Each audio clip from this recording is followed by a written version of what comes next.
When you're playing a shooter, the controls are everything.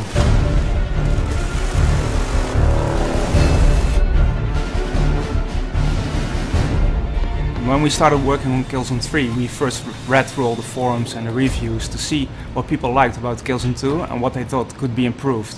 The controls of Killzone 2 were a point that really divided the fans.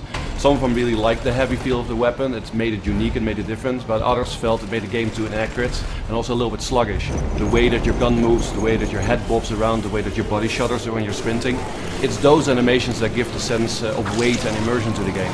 And we decided that whatever kind of changes we're going to make to the controls, we're not going to change that feeling of immersion. That became a challenging design task, not only keeping the heavy feel of the game, but also making it much more responsive.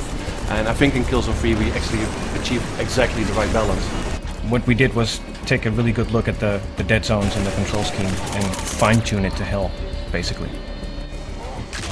We came up with a system that we call brutal melee. We wanted to raise first-person melee to a whole new level. We wanted something really brutal, something right in your face, very up close and personal. So the new system will allow you to do all these painfully unfriendly things to enemy characters, like stabbing them in the eye, slicing their throat, bashing their heads against pillars. Very, very gratifying. You can use the melee system also with the environment, so you can bash somebody's head against the wall or kick them into cover, and when they're still dazed from the move you just performed, you can pull out your knife and stab them to death.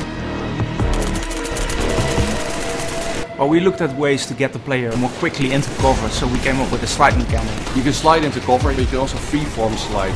So in some cases, if the tactic is right, you can slide underneath enemy fire, turn around and shoot them in the side or shoot them in the back.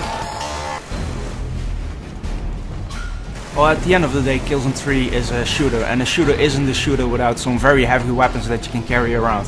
So for Killzone 3 we added a third weapon slot, and in this slot you can carry the most heavy weapons. The first Killzone had these really massive gyro-stabilized weapons, and that's something that we brought back for Killzone 3. So now we're giving the player a giant minigun that he can carry around, as well as the Wasp rocket launcher, which is a multi-rocket anti-vehicle weapon.